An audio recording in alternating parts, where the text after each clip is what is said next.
Well, good afternoon, everybody. Welcome to the channel. I've got with me Julian Hutchings. How are you doing, Julian? Are you well? I'm doing very well, thank you, Richard. Thanks for asking. Excellent, excellent. Can I ask you to start by introducing yourself and your channel? Well, I'm Julian Hutchings, as you know. I have a YouTube channel. I mostly make films about cycling, but not exclusively. It's been mostly cycling lately, but it's whatever I feel like doing, to be honest.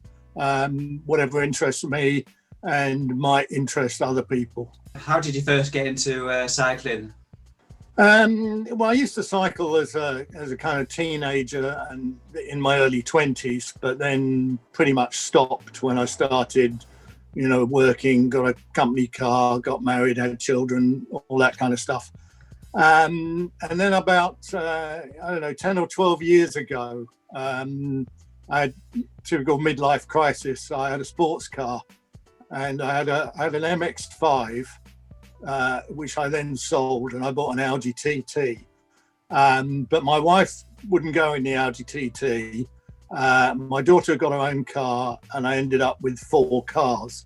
So it was a bit silly. So I basically got rid of a couple of cars. I had a bike in the garage, started doing a bit of stuff on the turbo, and then my wife met somebody at the bus stop. Who said her husband was in France watching the Tour de France. So my wife said, well, my husband's interested in cycling. And she said, well, he should join this particular club where my husband belongs. And that was about, 10 years ago. And that was the Old Portland Cycling Club in South London, where I've been ever since. And I guess I got hooked from there and haven't looked back. So what's your favourite part about going on a bike? Is it the places you see, or is it the social side of it? Well, if I reference one of my own videos, I did do a video about reasons to join a cycling club. And I guess the key thing is the camaraderie, just meeting people who are interested in cycling and all things cycling. And I'm interested in all things cycling, not just riding the bikes. I'm interested in the bikes, the history. I like watching it. I like visiting some of the kind of famous places or the famous climbs or the famous routes or whatever it is. So I tend to like all things to do with cycling. But I suppose if I wanted to choose one thing, it's the camaraderie of being able to share your passion with other people who share your passion. You may not have anything else in common with them, and quite often I don't have anything else in common with them, but the bicycle or the cycling and the bikes is enough. So that's the key thing for me. I love the places you see as well, as I find. Have you been anywhere particularly memorable? Where should I start? I've done the Raid Alpine from Geneva to Antibes. I've done the Raid Pyrenean across the Pyrenees, of course. I've cycled up Mount Teide. I've ridden in Sardinia, been to Mallorca a couple of times, been to Girona, ridden the Tour of Flanders Sportive 4 times, done Paris-Roubaix Sportive, done Liège-Bastogne-Liège 3 times, done Amstel Gold once, been to Ventoux 3 times, I think.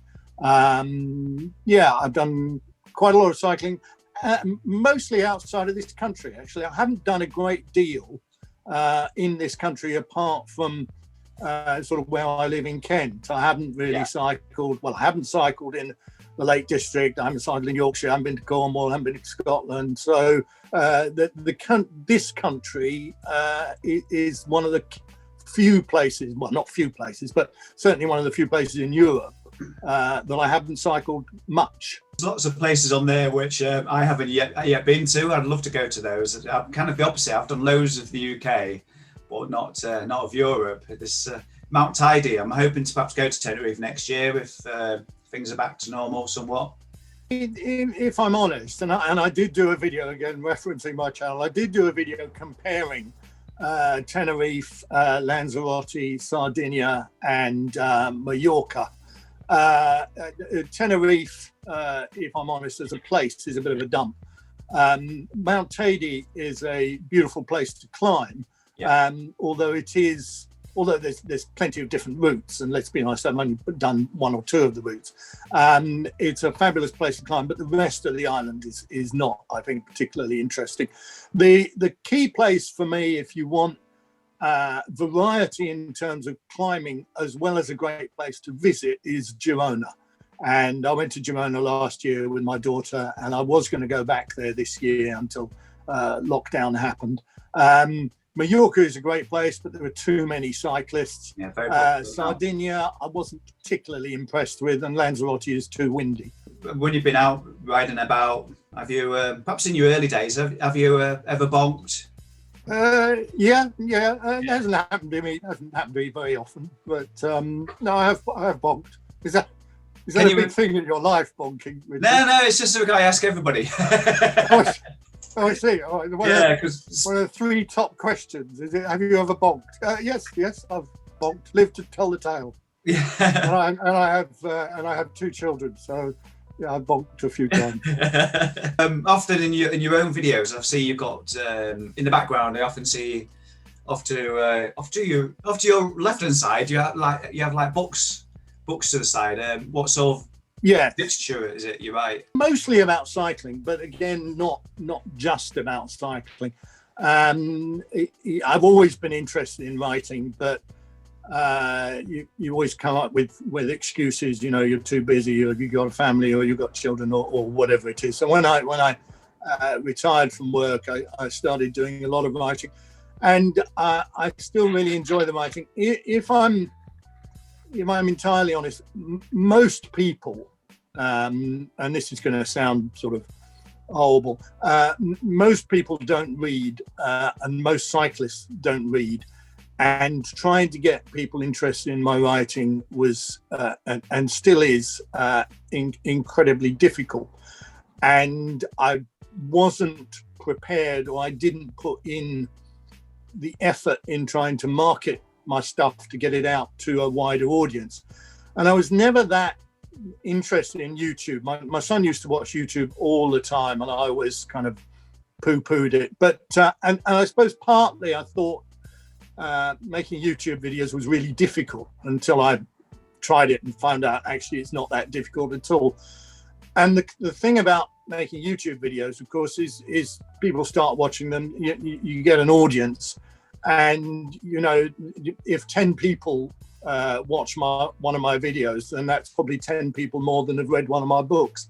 So I still like the writing, and I'd still like the writing to get to a wider audience. But at the moment, I suppose I dedicate most of my creative juices, for want of a better word, in the form of YouTube videos. But if my first love was writing, and my first love would always be writing. Suppose there's a little bit of me that thinks YouTube is, again, it sounds very snobbish to say it, but YouTube is a bit of a silly medium, really. I mean, the whole notion that there are people out there who would watch a video of somebody opening a box and showing what is in the box just strikes me as absolutely bizarre.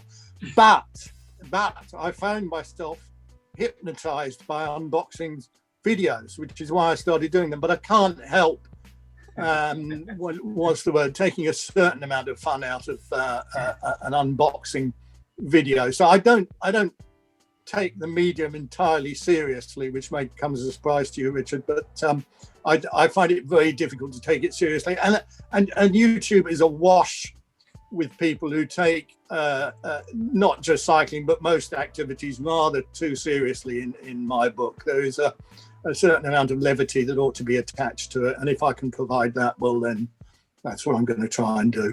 There's a lot of people on YouTube, a lot of better cyclists than me, a lot of more experienced cyclists than me, a lot of people who can talk a lot more knowledgeably about cycling than I do. So I'm not trying to compete with those people. Well, I'm not trying to compete with anybody, frankly. I just want to do what I do, and if some people like it, then I think that's great, and if more people like it, then I think that's great. I mean, as I'm sure you found, I mean, once you get 1,000 subscribers, you get monetized, as Facebook are pleased to call it. And I decided for various reasons to give that money to charity. And so now, if you like, I have a particular reason for wanting the channel to grow and the viewers to grow, because it makes more money for the charity, which is, you know, something that I'm keen to see happen. So you seem to be quite knowledgeable about Zwift. In one of your recent videos, you did a video about the 7 brand new worlds in Zwift. Oh yes. And for those who are not familiar with your channel, have not watched it, those new those islands: Dystopia, Nahopia, Buggerolia, Paranoia, Nobody Cares Here, Obesia, and Nostravia. Is that right? Nostravia, yes. Nostravia, yes. So, which is your favourite? So are you on Zwift, Richard? No, I don't. Maybe in January and February, but it's not cold. Zwift. Swift is the future. Swift is the future, Richard. Yeah, cycling is dying out. You know, it's like liberty and left-wing politics. It won't exist in a few years' time. You know, we'll all be riding virtually. We'll be living virtually. We'll be zooming virtually. We won't have to do anything or meet anyone anymore except in a virtual world. So, Zwift is the future. Which of those new worlds is your favourite, would you say then? Most of the worlds I live in anyway in my normal life, but the one that I find most interesting is Obesia, because weight doping is a particular thing on Zwift, and if you did Zwift, you'd know all about weight doping. So the idea behind Obesia is everybody in Obesia is 18 stone, and therefore everybody is equal. So all these light racing snakes who disappear up the mountains ahead of you, they have no advantage anymore. Everybody's the same. Everybody's the same lumbering weight on a bicycle. And to me, that suits me just fine, because that's what I am. I got a question from one of my viewers, Michael Fulchner. He's asking, or he's rather saying, I saw Julian talking about his collection of lights that you have. Do you have any thoughts on dynamo hubs at all, and lights and things? I saw Michael's question, and I'm sorry to say, Michael, I know nothing about dynamo hubs other than the fact that they exist. I mean, in my younger days, of course, I was familiar with the dynamo that you pressed the dynamo against your front wheel, and then when you didn't want to use it, you pushed it back again. So that is the extent of my knowledge. I'm afraid I have no knowledge of dynamo hubs. Michael asked me if I knew anything as well, and to be honest, I don't. I mean, I was going to get a dynamo and light for the Transcontinental next year myself, because I'm doing the TCR. But again, I never got that far. Lockdown kicked in, so I didn't really have much time to investigate it. But look, it's very interesting. I like the possibility of just riding continuously with that, not have to worry about batteries and things like that. Well, I actually don't ride in the dark. So, you know, my lights are for daytime running lights, or occasionally dusk or fog. So I've got a bit of a game coming up for you if you want to play along. It's kind of not like red sauce or brown sauce, is it? Riding hills or riding on the flat? Hills. Indoors or outdoors? Outdoors. Yeah. Work hard or play hard? Bit of both. Tea or coffee? Coffee. Toilet paper, over or under? Over. Or Always. Pepsi? Coke. The cups in the cupboard, right side up or upside down? Right side up. Yeah, okay. I don't know if you've been up Hard Knot Pass or Rosedale Chimney. Have either of those? Heard of them, not ridden them. Right, road bike or gravel bike? Got 10 seconds. Ha! Road bike. Road bike. LBS or Wiggle? LBS to sound good, but Wiggle in reality. Out of time. Well done. I hope the viewers back home found that quite interesting. So if we can perhaps talk about your channel a little bit more. When did you decide to start the channel? What made you decide to get into YouTube? I can't say, to be honest. I had been to Mallorca a few years ago, and I did some GoPro video. I hadn't done anything with it, but I think I put that on YouTube. I can't remember. Maybe I was just talking to my son about it, or maybe I'd seen something and they said you can do a YouTube video with your phone, and I thought it was kind of more complicated than that. So I just did something on my phone, and then decided the phone wasn't enough, so got a better camera and kind of went from there. So there's no plan behind it. There was no particular intention behind it. It just kind of grew by itself.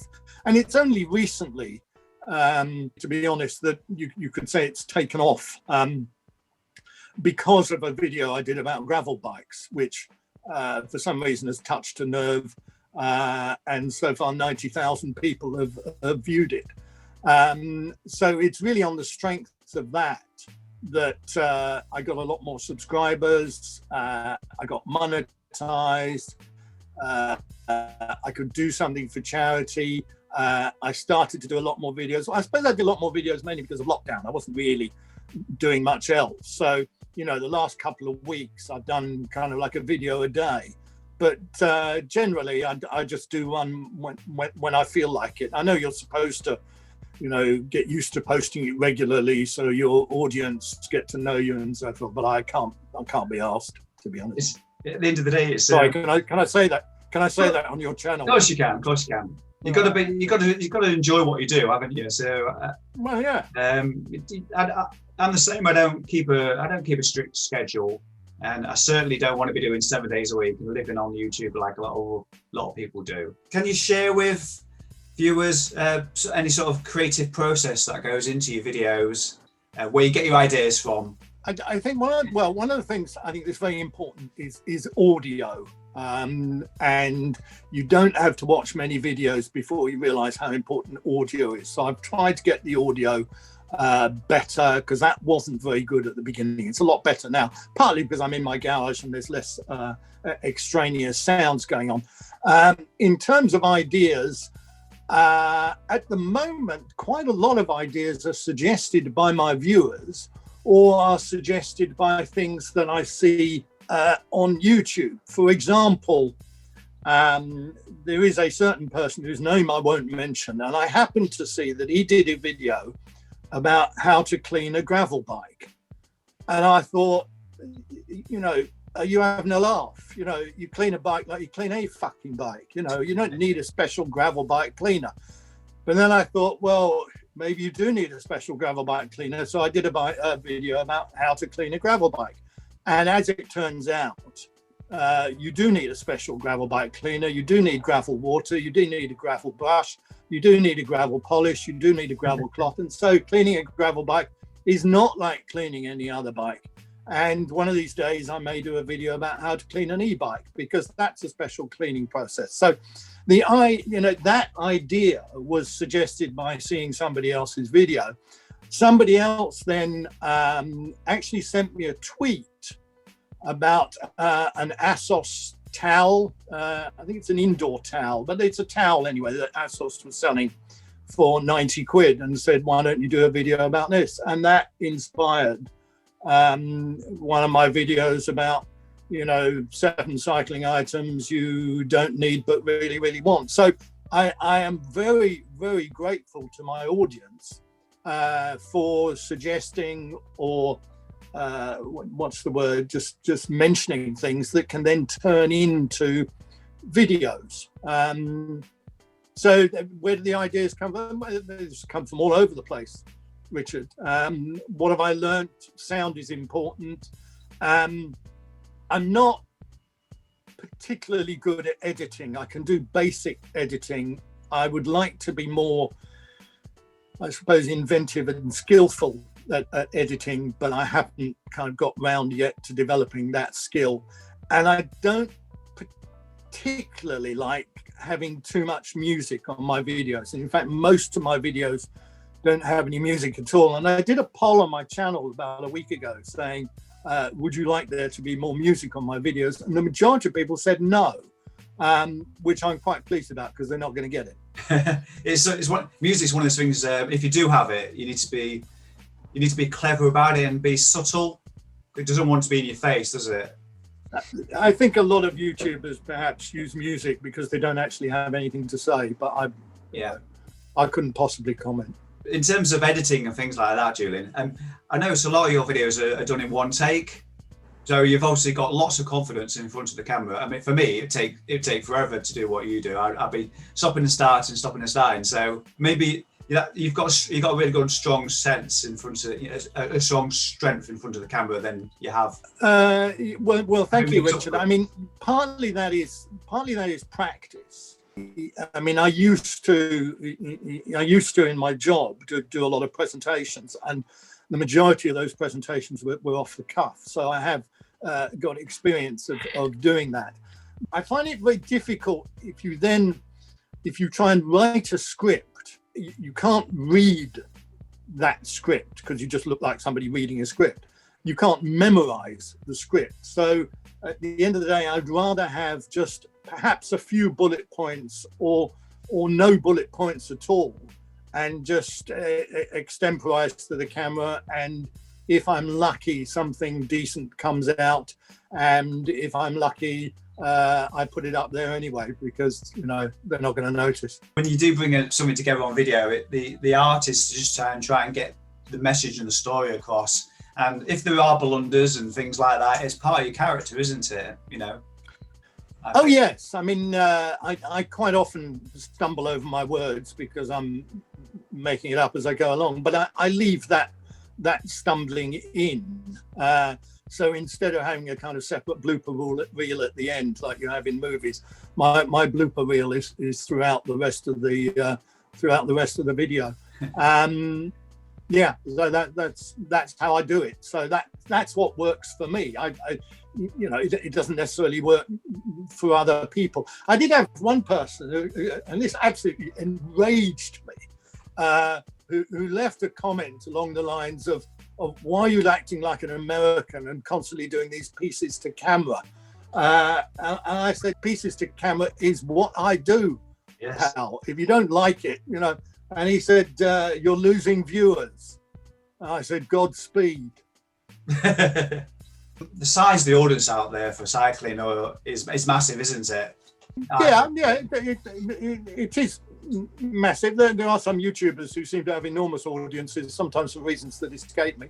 But there are people who are interested in cycling, and they're interested in all things cycling. Again, I put a poll on my channel saying, which of my videos do you like the most? And funnily enough, unboxings were very low down on the preference, although some of the unboxings have been very popular. It may be the content of the unboxings rather than the unboxings themselves, if you see what I mean. Yes. So I did an unboxing of a Castelli jersey, which has been very popular, but that may be because people were interested in a Castelli jersey rather than the unboxing, if that makes sense. I don't go anywhere near unboxing videos myself, because I find, like you said earlier, the concept of watching somebody unbox something doesn't interest me at all. What's the word? Don't do it too straight. Then that's a different thing. And to me, I don't do or I don't wish to do straight unboxings. If there's no laughs in it, I probably won't do it. What you got coming up in the channel, on your channel in the next few weeks or into next year? Is there anything you can tell us what we can look forward to? I have no idea, Richard. There is no plan. It's a bit like our current government. There is no plan. Yeah. I just do what I do, Richard. I do make some I do jot down ideas on my phone about videos, possible videos to make. Although I tend to find that the most recent one I put on the list is the one that I do, and the previous 20 are still there. So I do have stuff that I can do if I run out of stuff to do, if that makes sense. But I'm not trying to produce regular content, and one of the risks or downsides of getting monetized and your audience growing is that you are to a certain extent enslaved to your audience and have to come up with regular content. And you can see with some YouTubers that the pressure to come up with regular content means that they post stuff that is frankly bollocks. And if I ever got to the point where what I post is frankly bollocks, then I hope somebody somewhere will say to me, Julian, it's time to stop. Like I said before, as long as you're keeping enjoying it, that's what it's all about, isn't it? Absolutely. And annoying people, that helps. I've finally got one more question for you. How many bikes do you own? The top of the leaderboard, six bikes. So how many do you own? I'm going to choose not to answer that question, Richard. I have fewer bikes than I used to. I have more bikes than I need. And I probably would be quite happy to sell some bikes in order to buy another one. Bikes to me are, what's the word? You should buy them and sell them. The notion of a forever bike, which I kind of used to believe in, and when I retired, I bought what I thought in a way was going to be my forever bike, but that lasted for about 6 months. So you have a bike, you enjoy it, you get rid of it, you buy another one, you buy another one. I just hope that I can have enough, what's the word, that my legs still work, my lungs still work, my heart still works, I can still turn the pedals. And so I haven't yet bought my last bike. If I thought I'd bought my last bike, I'd probably pack up and stop cycling. So I can see, there's bikes. There's always a list of bikes that I want to buy. Does that make sense? Yes. Current top of my list is an Orbea Terra gravel bike. I quite fancy a titanium bike. I used to have one, but I sold it. I fancy getting another one. Never wanted a Pinarello, but I quite fancy getting a Pinarello. My mate's ordering an e-bike, so I think an e-bike would be quite nice. I used to have a Brompton, I got rid of it, so I fancy getting another Brompton. So, the bikes that you have are simply a stage on the way to getting another bike or a different bike or a better bike. Will you be doing the Rafa Festive 500 this Christmas, do you think? Richard. Watch my video, Richard. Nobody cares. Yeah. Nobody cares. You can do Rafa 500. You can put it on the Strava. You can show everybody how hard you are going out in the snow and the rain and the slush and the sleet because you haven't got anybody to spend the time with over Christmas. Yeah, I'll probably do Rafa 500. I did it last year. But the thing they've changed this year, of course, is they said you can do it on the turbo. And we have reached a stage now where nobody buys Rafa clothing anymore. Nobody wants to be thought of as a Rafa wanker, but they're quite happy to do Rafa 500. Perhaps they think a little bit of the kudos will rub off on them. If they do Rafa 500, it'll look like they're wearing Rafa gear, but nobody will notice that they're still in DHB. Yeah. I might not. I did say to some of my clubmates last year that I was thinking that the only thing more attention-seeking than doing Rafa 500 would be to do 499.99 and stop. And they said that would be even more attention-seeking. So I didn't do it. I did Rafa 500. So if people want to do it, do it. If you don't want to do it, don't do it. That's it. Don't make fun of people who do it. Don't make fun of people who don't do it. Make fun of people who think it's important, though. I'm still undecided, and if the weather's miserable and snow on the ground, you won't see me outside. Because in the day, nobody cares, Richard. Nobody cares.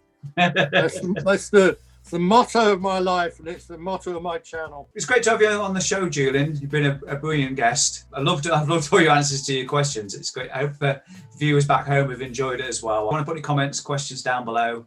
Feel free. So until next time, take care, everyone. Bye bye.